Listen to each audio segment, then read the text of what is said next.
Oke, saya kembali di Apa Kabar Indonesia Malam, langsung ke Kidarma. Kidarma, tadi sempat disinggung juga ya berkaitan dengan jumlah dari life jacket, kemudian juga kapasitas koci. Ini kalau dihitung dari secara keseluruhan manifest sebenarnya masih bisa tercover begitu ya. Tapi kalau dilihat dari kualitasnya, ini seperti apa sih sebenarnya? Gini, sebetulnya kalau fasilitas-fasilitas yang ada di dalam kapal itu sangat tergantung perusahaannya.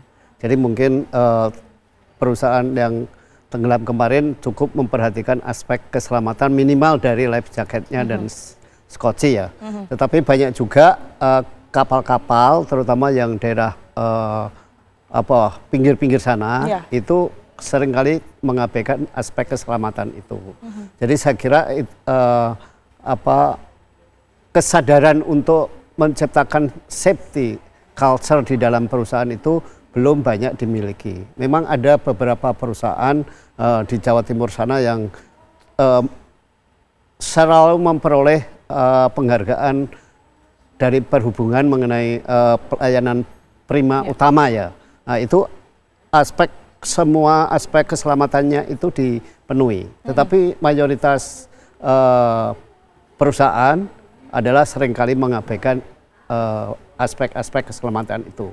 Karena itulah sebetulnya untuk meminimalisir kecelakaan-kecelakaan itu yang paling kita perlukan adalah pembenahan secara sistemik. Dalam hal ini pembenahan mulai dari regulator.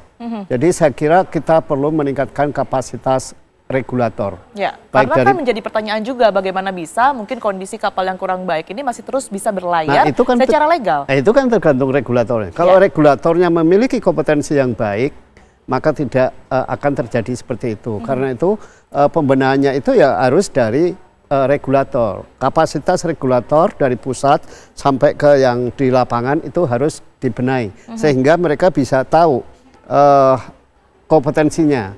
Kecenderungan di ASN itu adalah perpindahan atau penempatan seseorang ke daerah-daerah ini sering tidak didasarkan pada kompetensi.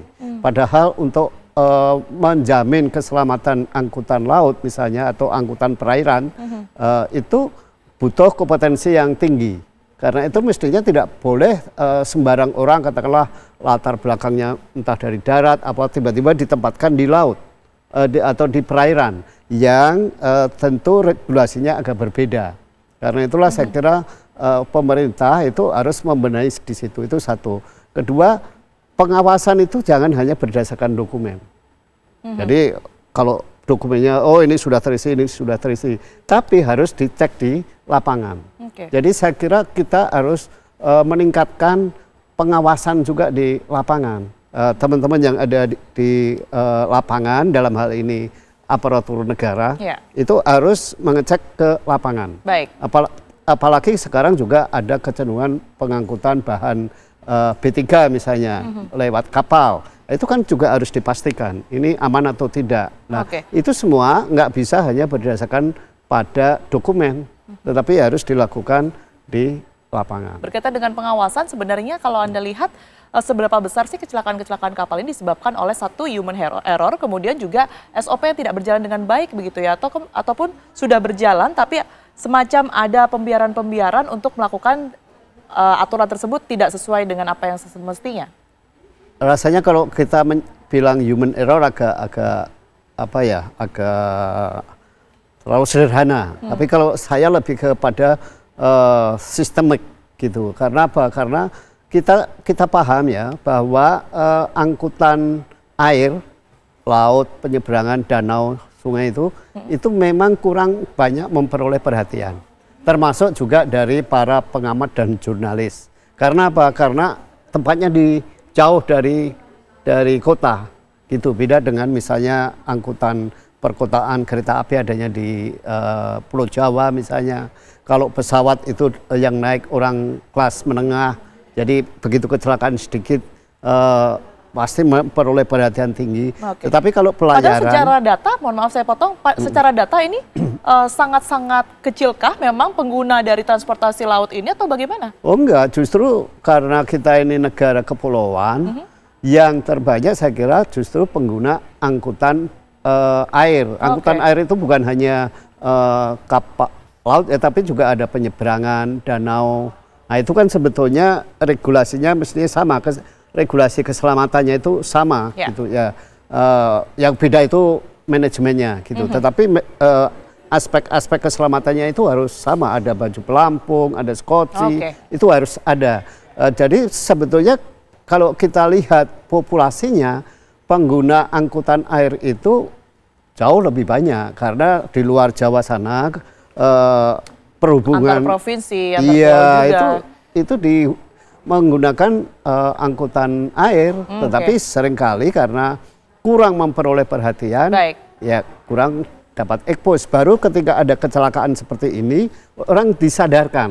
Tetapi ini sebetulnya saya katakan tadi, ini hanya puncak gunung es saja. Oke, baik. Saya ke Mas Anggiat. Mas Anggiat, tadi saya tertarik ya dengan statement Anda yang menyebutkan bahwa sebenarnya ada tali di situ, tapi mungkin agak susah dipotong sehingga skoci ini tidak bekerja dengan maksimal begitu. Kalau Anda telusuri lagi atau mungkin pihak KNKT menginvestigasi, apa yang kemudian ini menyebabkan banyaknya semacam pelengkap ya, yang kemudian ini bisa seharusnya mengamankan para penumpang tidak berjalan dengan maksimal sekalipun secara kapasitas ini masih memadai? Terkait di temuan kami di kapal Tunu Pratama Jaya kemarin, jadi beberapa skoci life raft-nya itu dalam keadaan terikat. Jadi yang kalau istilah di marine itu ada transport line. Jadi transport line itu sebenarnya tali pengikat itu diletakkan di life raft itu agar pada saat life raft dalam perjalanan menuju ke kapal itu tidak secara accidentally mengembang karena terjatuh atau sebagainya, sehingga ada transport line itu yang seharusnya pada saat begitu life raft itu ditempatkan di atas kapal atau di cradle-nya itu seharusnya transport line itu seharusnya dipotong. Nah itu salah satu penyebab life raft-nya tidak bisa mengembang secara otomatis ketika terjadi kecelakaan kapal tenggelam. Kemudian juga penempatannya di atas kapal juga seringkali oleh awak kapal itu diikat dengan alasan mereka takut pada saat terjadi ombak itu lepas atau terjatuh. Nah, hal seperti ini seharusnya bisa dihindarkan untuk mengurangi adanya korban jiwa jika kapal tenggelam. Karena memang life raft ini diperuntukkan untuk menjadi alat penolong ketika terjadi kecelakaan. Nah, dalam kasus Barcelona 5A juga, dari hasil video yang kami amatin juga tidak ada satupun life raft yang mengembang ketika seluruh penumpang terjun ke bawah air, sehingga hanya mengandalkan pelampung penolong saja, life jacket. Sepatutnya kalau life raft ini semuanya dikembangkan ke atas air, kemungkinan penumpang akan lebih tertolong dan nyaman berada di dalam life raft. Demikian, Mbak.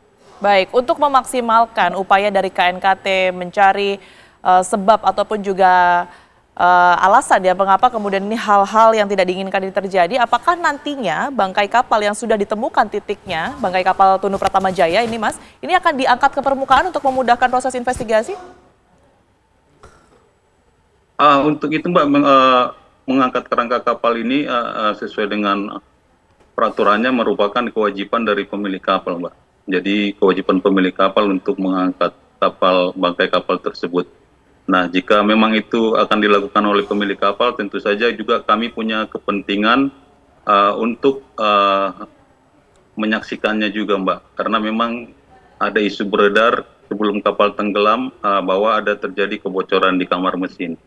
Jadi untuk mengkonfirmasi hal tersebut, kami perlu melihat secara langsung hasilnya jika memang kapal tersebut diangkat, yang pasti juga akan membantu kami dalam menganalisa penyebab terjadinya kecelakaan ini, Mbak. Baik, bagaimana dengan KM Barcelona, Mas? Apakah ini juga bisa dikatakan lebih mudah proses investigasinya karena memang kapalnya tidak tenggelam?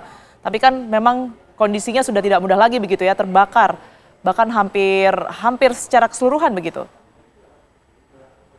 Iya, Mbak, untuk kasus kebakaran di atas kapal ini memang mempunyai tingkat kesulitan yang tersendiri.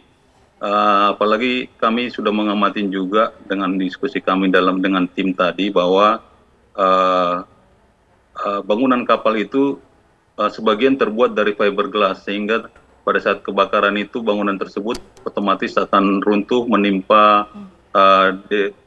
geladak di bawahnya, sehingga akan menjadi tantangan tersendiri buat tim di lapangan nanti untuk memastikan penyebab kebakarannya, Mbak. Dalam hal ini pasti kami juga akan nanti menanyakan kepada kru kapal atau penumpang dan saksi mata yang pertama sekali melihat sumber dari api. Nah, nanti dari sana kami akan bergerak untuk menentukan kenapa bisa terjadi kebakaran ini. Demikian, Mbak. Oke, mungkin terakhir untuk Ki Dharma ya.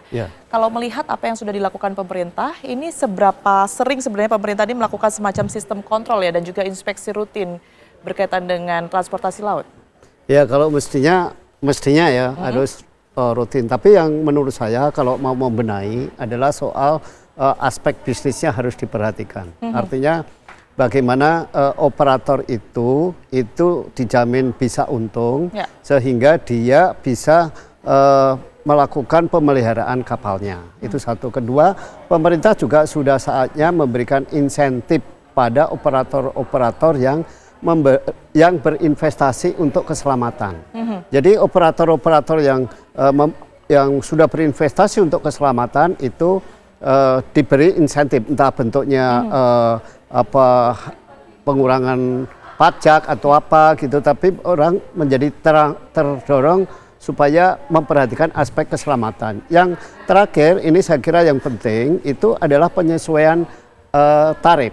Jadi zaman Pak BKS dulu sebetulnya sudah menyepakati ada kenaikan tarif pada Oktober lalu, tetapi sampai hari ini kan belum terlaksana. Oktober 2023, tapi sampai hari ini belum terlaksana. Jadi itu juga harus direalisasikan supaya apa? Ya kalau operator harus memelihara kapal dengan baik, menyediakan SDM dengan baik, ya unsur bisnisnya harus diperhatikan. Kalau enggak, pasti ini akan terjadi di banyak tempat. Baik, gitu. Itu tadi poin-poin yang seharusnya bisa menjadi perhatian ya, tidak hanya untuk operator, kemudian juga pengguna transportasi laut dan juga pemerintah tentunya. Terima kasih banyak Ki Dharma atas analisisnya, kemudian juga tadi sudah bergabung bersama kami Mas Anggia, terima kasih atas perspektifnya.